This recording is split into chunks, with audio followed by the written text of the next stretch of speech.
Welcome, welcome, welcome to the Earth Sky Woman Astrology Podcast, episode number 2. This is going to be the May forecast.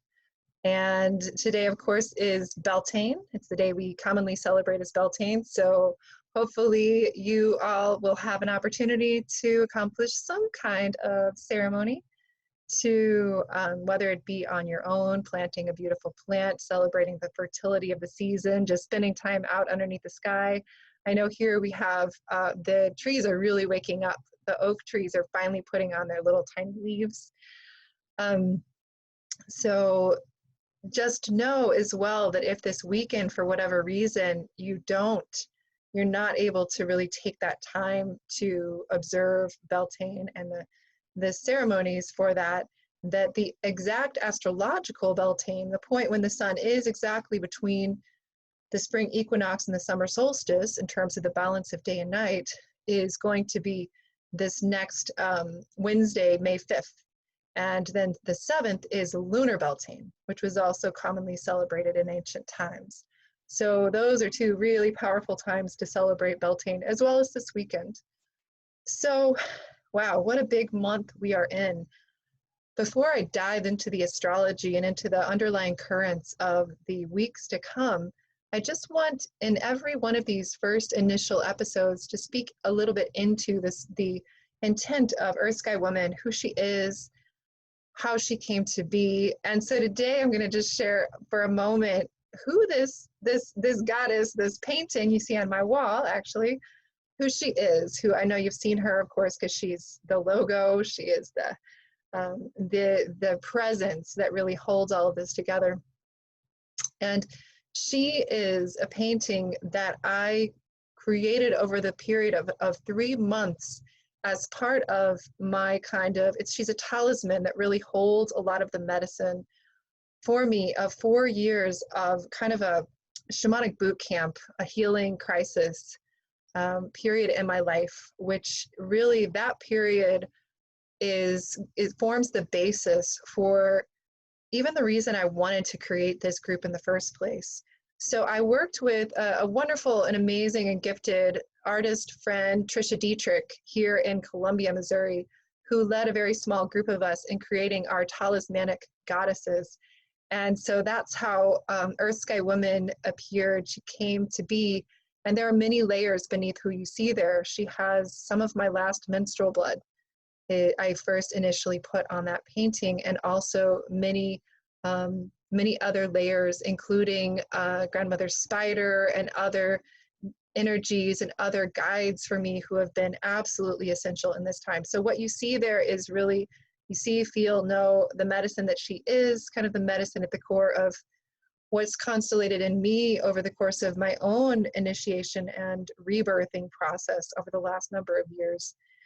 And she also really holds the medicine of the feminine energy that is my deeper intent to carry in my life, which is wholeheartedness. She embodies the qualities of wholeheartedness, approaching life in a wholehearted way. And when I think of Earth Sky Woman, I think of a woman who is learning to be skillful at navigating the realms of sky, meaning the life of the mind, learning to think critically and to question, learning to also use tools like astrology and other traditions that really require us to use our minds in a rigorous way and always be continually building new neural pathways. And so in many other realms of that sky kind of spirit, I would say, or mind-oriented way of cultivating ourselves. And she's also very becoming, or she is quite adept or cultivating skill and connecting into her body and fully coming into embodiment and fully recognizing the earth around her, deeply listening to the intelligence of the earth around her, dropping deeper than the mind, though she does not diminish the importance of the cerebral realms. She recognizes that it's for us to bring that down and into the body, to learn the intelligence of the body, of the emotions, of the soul realms. So those are just a couple of things to bring in around who she is, who Earth Sky Woman is. And I see her as being alive and present in your own form within each human being. To me, she's simply an embodiment of my own sacred human, the aspect of me that cherishes, honors, acknowledges that yes, I am limitless spirit, and yet I am also spirit housed within this particular temple, this particular body, this particular moment, on this particular piece of land, this sacred land in this moment in time. And I honor that, I cherish that. And my deepest prayer is to be more and more fully presenced and embodied in every moment, that I become ensouled. And so I would wish that for every man and woman, that they also have awakened within them the aspect of the self that is fully willing to awaken this sacred human within you as well, the human that is wanting to be fully presenced for this moment on earth, where and when you are. So that is who she is. And so let me just go ahead then and just dive into what this May is presenting for us from the currents of astrology. And you know, my teachers, my original teachers within shamanic astrology always taught me that we inform the mysteries as much as they inform us. It's kind of like this idea that there is no one set predictive, you can't predict the future because there's not just one potential future. There are many possible streams, but we can look at the potential energies that are likely to be emerging over a particular period of time, and so that we can work more deliberately and in more of an empowered way with them. So to start then, in May, I'm just going to kind of hone in on the most important themes, because every week I'm also going to be touching in and giving a pulse for what's happening over the course of the week. And the themes from that week are going to also inform the interviews that I do that take us deeper into an embodiment and into an activation around those themes that emerge from the astrology.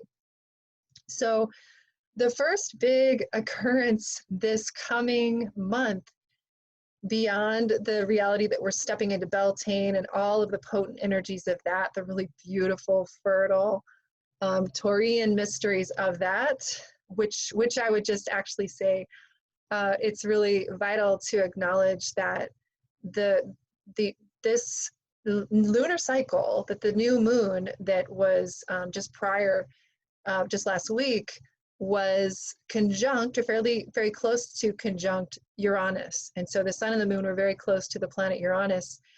And just to say that whatever sign Uranus is in describes whatever is wanting to wake up within the human collective consciousness.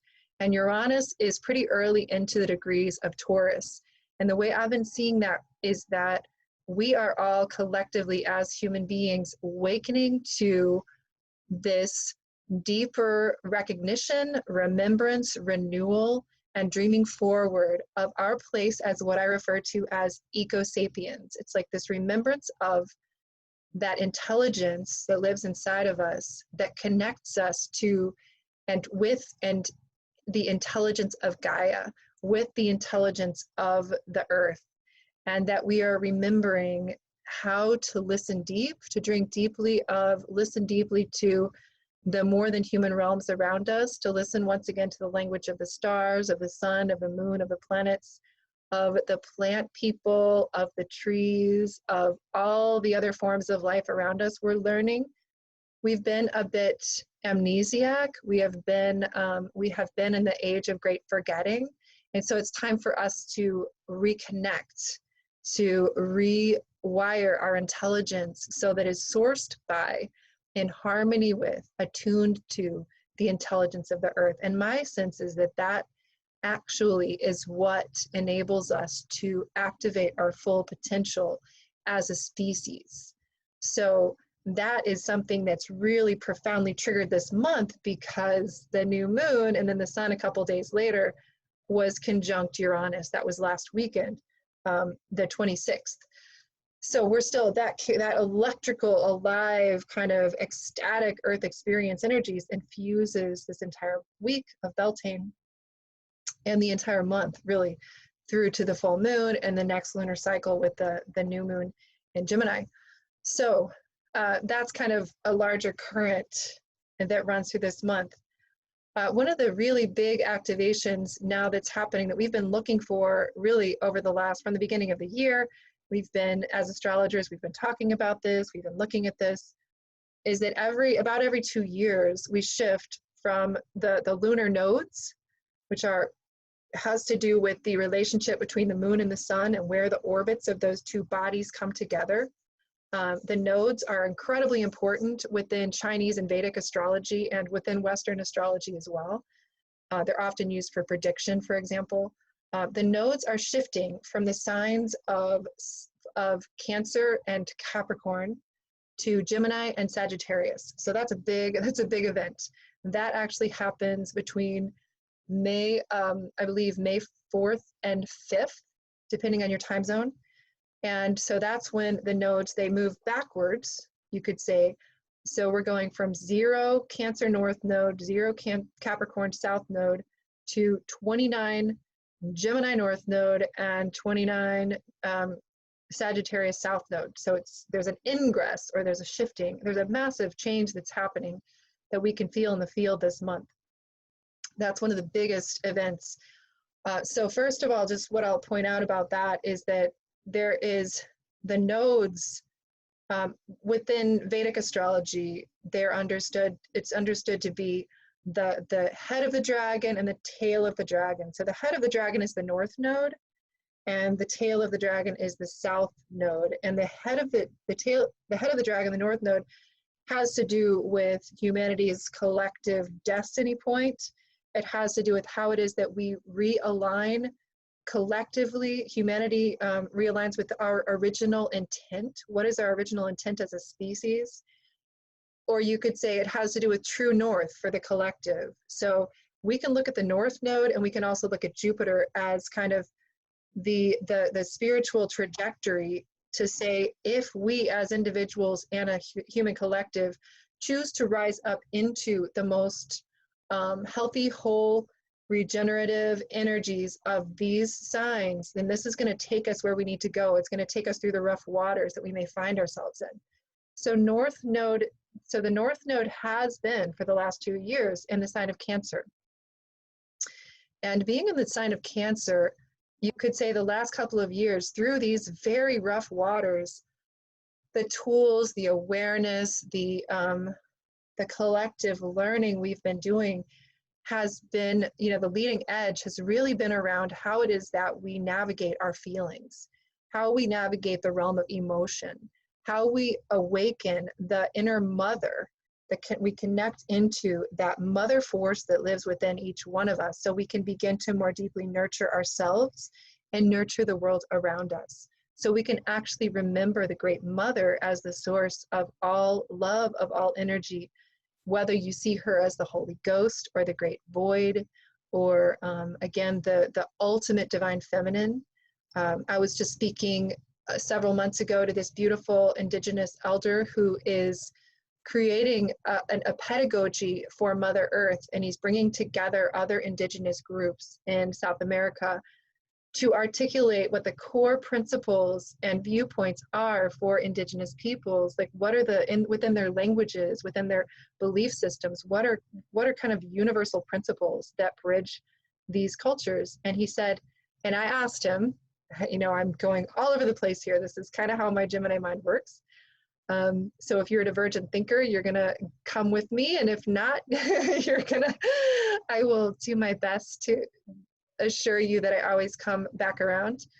In any case, I asked this individual, Dr. Abadio Green, I asked him, for a person who's non-native in origin, as many of us are, many of us would like to, and are working very hard to try to uncover our own earth-based ancestry to the degree that we can. But for those of us, what would you propose is a beneficial way for us to maybe activate some of those universal principles ourselves? And he said, the most important thing within every culture I know is that we see the earth as mother, and we give primacy to the mother.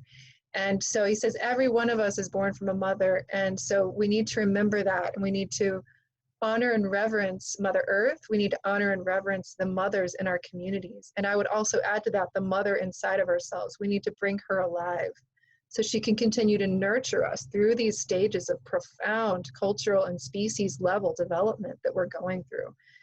I later learned that Dr. Green actually his mother died of giving birth to him. So he was raised by his village. So he would be one who has a deep connection to the mother presence, and even that mother presence that can come alive within an entire community to raise a child as they did for him. So in the last couple of years then, with North Node and Cancer, a lot of the tools we've been gathering have had to do with learning to reparent ourselves, learning to look at our different parts psychologically and learn to hold a space of love and care for all those different parts, learning how to awaken the mother within, learning how to cultivate greater emotional intelligence and emotional vulnerability. So those are some of the themes that we've been activating over the last couple of years. With the South Node has to do with the origination point, where we come from. It also can have to do with some of the toxic energies that we are wanting to learn to transmute. But it does also have to do with an excavation process. What is it that we're trying to get down to that we may have forgotten that is an original wisdom tradition that we're needing to go down and cover what's been toxic that's covering it, but get down to the core and to the juice and to the wisdom tradition that lies perhaps somewhere in the past that we may have forgotten. And so with Capricorn South Node, what a lot of that work has been about for us is to do a lot of ancestral healing work and to look at epigenetics and the kind of trauma that gets passed down through family lines. And so that's been something that's been up for many, many, many of us. We've been doing that work. And in the process, uncovering some of the wounded masculine and wounded feminine energies that live inside of our psyches, inside of in a sense, our energy bodies, and learning to bring healing, witnessing, and awareness to that so that we can allow those old patterns of trauma to be composted into new awareness, into higher states of consciousness, and into more profound compassion and love for ourselves and these beautiful ancestors whose shoulders we stand upon.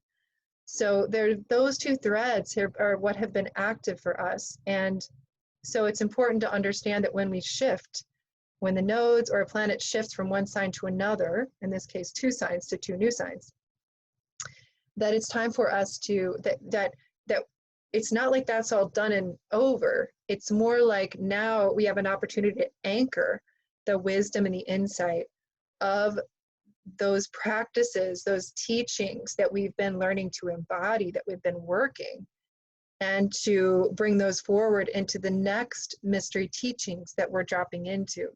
So, all those skills you've been learning about emotional vulnerability, feeling the feelings, and Capricorn, ancestral healing, all of that work is going to be in service to us in the months to come. And it's really essential, I would just say in this moment, thank you, thank you, thank you, for every human being and for the energies at play that have supported us and continue to support us in deepening our capacities in these realms. So now, it's taken me this long to get to what it is that we're now moving into. So again, beginning May 5th through 6th, the nodes will shift into North Node in Gemini, South Node in Sagittarius. So I'm going to touch into this a little bit. I'm probably going to talk about it even more next week. But the North Node in Gemini has to do, so North Node is true north, right? It's the collective energies that we're wanting to rise up into or wanting to activate in a positive way. So North Node in Gemini, so Gemini medicine then is something we need now in a healthy expression. So what is Gemini? Gemini is often a misunderstood sign. I see what Gemini is within the shamanic astrology paradigm. It is a mutable or an in service to spirit sign. So Gemini is a sacred sign. It has everything to do with the path of spirit, the path of the sacred. it often is difficult to fully understand in its sacred dimension within modern Western culture because we're a pretty secularized culture. But the way I like to think about Gemini is that, I consider that in many healthy indigenous cultures or kind of core cultures, they would have some kind of a trickster figure, which would show up, for example, in the coyote stories of Southwestern tribes, or in the figure of the Heyoka within some of the Plains tribes, the person who does things backwards so as to blow everybody's minds, so that um, these patterns of repetition and habituated thinking and even getting programmed by the collective, Gemini is the one who blasts open our minds, who forces us to look at things differently. Gemini might be quite uncomfortable in that way. So Gemini medicine helps us to be irreverent, helps us to question what authorities tell us. Gemini actually helps us learn how to break the rules when that's what's needed. And, I've been having this conversation with a lot of people to recognize that we are living in a moment where many of us recognize and feel that there's a kind of a spell that's being cast, that has been cast on the collective consciousness for many, many, many years now. But the intensity of that spell casting can sometimes feel, well, in this moment, pretty unrelenting. So we need this Gemini medicine, because Gemini is the part of us that really questions everything. That is a free electron, a free thinker, someone who can actually look at things the opposite way as everyone else, and so that they can maintain some level of clarity. Gemini also has a connection to the inner child, the wise fool, the fool in the tarot deck. Gemini is the part of us that recognizes that we're here to experience the magic of life. We're here to experience life as filled with fun and play and delight. So it may sound like a strange energy for us to be stepping into now, with everything that we are collectively holding in this moment of such a profound collective descent.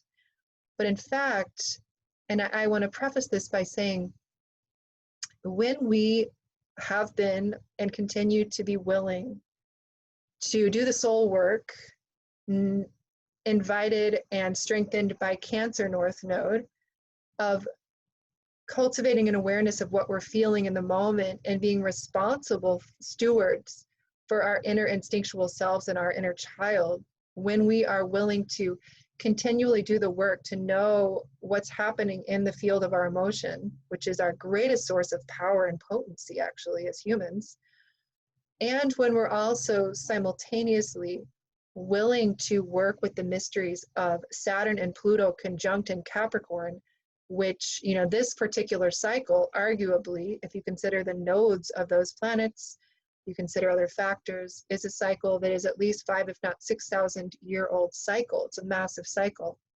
If we consider and respect the teachings of those two great teachers, which would urge a kind of sobriety and a willingness to continue to face into our own personal shadow and our collective shadow, especially here in the US, but I would say the shadow of the human species on our beloved planet Earth. There is an undercurrent which says that it is absolutely essential for us to keep waking up, to keep dropping into an awareness of what it is that we personally and collectively have been doing to the feminine and to the earth, what we've been doing to our own bodies, how we have been abusing or colonizing the indigenosity that lives inside of us, the vulnerability of our inner world, and the earth, how it is that our current systems of technology, or current systems in every way, shape, or form, are in a sense ignorant of or detached from natural earth cycles. So it's for us to be doing that deep. Often it's a grief process work. We're gonna, in and out of that kind of process sometimes, where we feel grief, waves of grief, whether that's triggered by the experiences we have with our fellow humans, or the experiences we have of being reminded again and again of what our human footprint has been on the earth. And you know, I just was reading an article about this massive oil spill in Ecuador, and just seeing images of these indigenous tribes who they're walking in oil. They just, you know, unspeakable. The things that we, when we love the earth, when we see this happening, it is for us to weep. It's for us to be emotionally present to these things, so that we can actually acknowledge what's happening honestly, truthfully, with genuineness and authenticity, so that we can make different choices. So as we do that deeper work, as we're willing to face the dark places in our own psyches and the world around us to a certain proportion, to the degree that we're willing to be authentic in those ways, to that very degree that we're willing to do that work, we're also going to be opening into, interestingly, paradoxically, we're going to feel ourselves lightening in many ways and opening to more playfulness, more lightheartedness, more of a capacity to learn to co-create with others, more of this spirit of seeing the adventure of what it means to be alive at this time. So again, if you're trying to hold off and trying to fend off the change that's happening within and around you, if you're really in this clenched position, which is so natural, if you're in that clenched position and you don't allow yourself to surrender and to just meet what you're feeling in that day or moment and just say, okay, this is what it is. Let me just shift it to say that it's for us often to simply do that, to just surrender and say, I feel this way. I feel like crap today. It feels like everything's on top of me. There is something about the genuineness of that, of leaning into those intense or uncomfortable emotions. The better we get at being authentic in those moments, the more practice we're going to get at excavating and encountering what is actually surprising. It's the joy that lives underneath the surface when we begin to be honest and authentic emotionally with ourselves. So that's what I see with Gemini, is that we're going to be opening into more our inner creativity, our inner storytellers and prayer makers and poets and songwriters, and the part of us that wants to express creatively, the part of us who wants to tell a new story, and the part of us that is tapped into the brilliance of the inner child within, and the magical child specifically, and our inner magician, because Gemini has a long tradition of connection to the Hermetic mysteries, the mysteries of alchemy in the Western tradition. Gemini is the one who can move between the worlds, and Gemini is also the one who knows how to bend time, who isn't bound by the old rules of karma, of linear time and rational left brain ways of thinking. So Gemini is this necessary energy to help us navigate this window of profound change, helping us to be more adaptable, flexible, helping us to have a sense of humor about what's happening in our world right now. That Gemini medicine, and I'm going to talk more and more about it over the coming weeks and months, is what's needed. It's the antidote now. So we'll say that that's a big piece. And then simultaneous to that, with Sagittarius South Node, we are seeing a massive unraveling. We're beginning collectively to tell a new story about who we are as a species, and to actually tell that story, to create a new world through our imagination and through creative play. And at the same time, we are unraveling the falsity and the untruth that is ever present around us. That there will be much revealing of all the ways that we have been lied to, all the ways that there have been spells, again, cast on us. And so it's for us over the coming month, and really for the next 2 years approximately, that we've got Sagittarius and South Node Sagittarius, to be even more fully delving into our skill set in tuning into truth. What is truth? And I want to say that it can be uncomfortable, but you could say there are a million different versions of truth, and that would be in some sense true. And yet at the same time, for each one of us, it is for us to say, well, what is true for me? And where do I feel that vibration of truth in my body? Where do I feel that, and how to become much more adept at recognizing whether it's someone speaking to us and it has to do with their body language versus their actual words, or perhaps if it has to do with the way a leader on television is speaking and just observing, again, what's the energy behind what he's saying.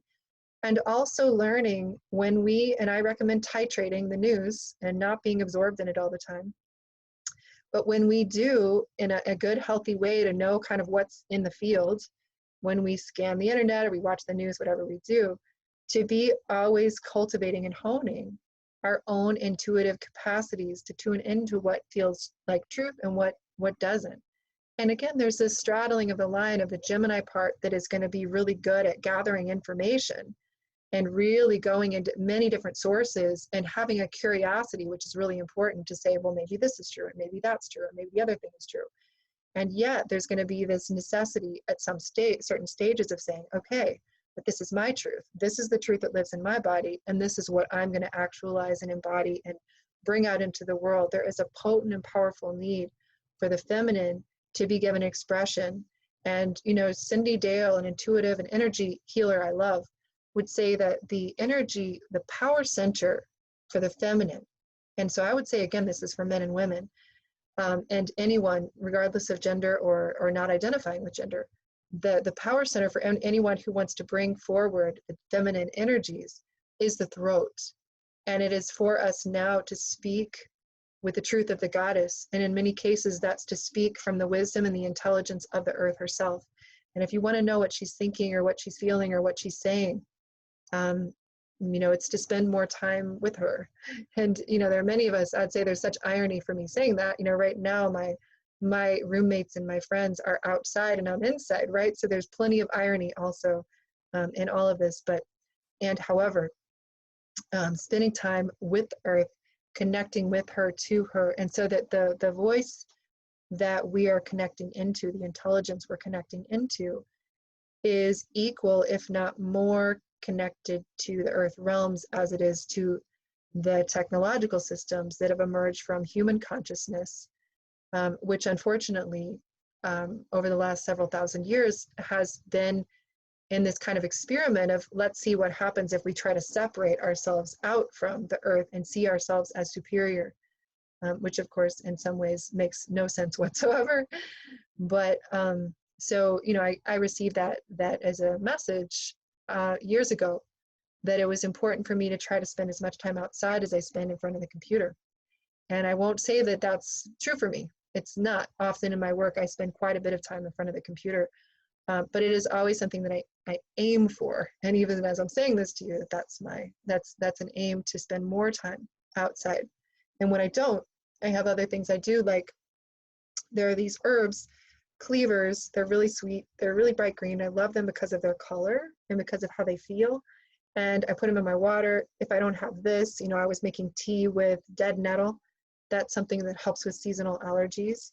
But I like to always be taking in some kind of local greens because they connect me to the earth in a powerful way where it's always there. It's always something that I'm taking into my body and into my system. And I think it helps me to not get into this place of being so wired in that I'm ungrounded, and then I'm not really, I'm so connected to the world of human consciousness that's divorced from earth that I'm going to be really contributing to the same frequency that's creating a lot of these issues and problems. So that's one of the biggest things happening this month, is that nodal shift. There's so much more, but I'm going to talk about it every week. I will just briefly say that two of the other elements to be looking at are that we have, you know, we had all planets moving forward, no major retrogrades from the major planets from March, I believe, 10th until April 25th. So that was some really fast moving energy. Now on April 25th, Pluto stationed retrograde. And now we're going to have Saturn stationing retrograde on the 10th. And then the 12th and 13th, Venus will be stationing retrograde, and then Saturn will be stationing retrograde on the 14th. So we've got this, it's like, you know, all of a sudden this energy that's kind of slowing us down a bit. You know, even though already this has been an experience of a great pause, we still now are moving into these different, you know, kind of shifting, moving energies. So this is a time for us then to, again, continue these practices of being reflective, of listening deeply to the soul wisdom. Pluto, again, tapping into the places where we might have really deep feelings or discomfort or anguish or anger or frustration or any of those feelings we don't want to feel. That can be Pluto. It's for us to lean into them when we feel them and surrender into those feelings and just meet them rather than trying to hide from them, so we can move through those feelings more rapidly. Saturn, which is now in Aquarius, now stationing, can give us a deep download of what it is that we're going to be moving into more and more over the next few years, as we're shifting in a way that some astrologers would say is an even deeper movement into the age of Aquarius.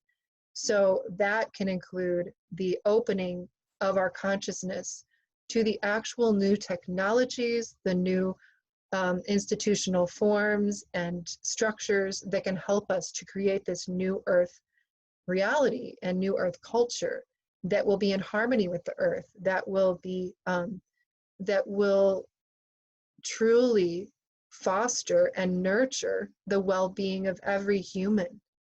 That will, you know, I think I spoke about this last time, that might welcome concepts like universal basic income, or that simple, and I would say the falsity. We are now unraveling these deep beliefs that we have held for so long that we don't even question. Like this belief that there will always be, and there has always been, haves and have-nots, that human societies have always been deeply stratified, that it's just natural to have 1% of the population owning this massive proportion of the resources. When in fact, when we look over time, when we look in deep time, this is not natural. This is an aberration. This is a very brief moment in time. It requires a tremendous amount of energy to maintain and uphold this system, which is inherently unsustainable. And so I see that as a positive thing, that we're actually, I think that what we're going to find is that more and more it is actually much easier, and it is much more joyful for us to be operating in new ways that are more honoring of our connections as humans, our emotional vulnerability, our natural care for the earth. I believe every human being in their deeper psyche has a love for the earth because this is our home. So we're going to be in a process of revealing those pulses of what it means to be a wholehearted human. So so that's, you know, that's a little bit. And then Jupiter in Capricorn stationing, well, Jupiter in Capricorn is reminding us we need to be visioning into the future, and Saturn in Aquarius is helping us do that as well. So how is it that we can consider, what do we want our world to look like in the next 7 generations, 120 to 200 years, however you want to see that, and begin looking at the broad view and asking, you know, in these personal ways, what are some small actions I can take to connect more to the earth, for example? And so many people are gardening now. You know, I think human beings, we learn rapidly. And I think we really are on the brink of this massive change. So feed that change with your imagination and look everywhere around you for these beautiful possible potentials of what's emerging in the larger culture. Look for the places where human beings are magnificent, where we treat each other kindly in times of crisis. Look for places where we naturally have such a deep love for the earth that everybody's waking up to that now. So feed that with your imagination. Doesn't mean you need to ignore when you see really the devastating and difficult patterns that we have also as humans created in the world around us. But it is for us. We're in a vacuum now. A lot of people are really confused and uncertain. And we're seeing that even more so, that our current systems, our modern ways of living are not serving us.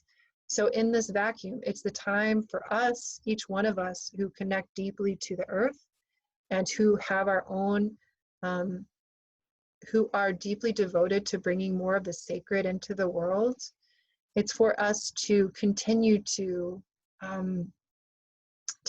use our voices and to continue to bring our visions into the world and be unapologetic about that. You know, if everyone around you is having a hard time, bring love, bring tenderness, bring compassion to that, bear witness, don't try to change or manage them in any way. And yet you also don't need to dull your light. If you are seeing and feeling the possibility of something much better, if you are recognizing that what's been up to now has had many positive qualities, and yet there's a lot that it's time for us to let go of in terms of our societal beliefs and expectations and the ways that we have not cared for one another or our earth. So I'm just gonna, I'm not even gonna talk about Venus yet, because I'm gonna go much more deeply into speaking into the mysteries of Venus in the coming weeks. But I just wanna begin with that and just say, may you have just a beautiful and a blessed month of May, and happy Beltane.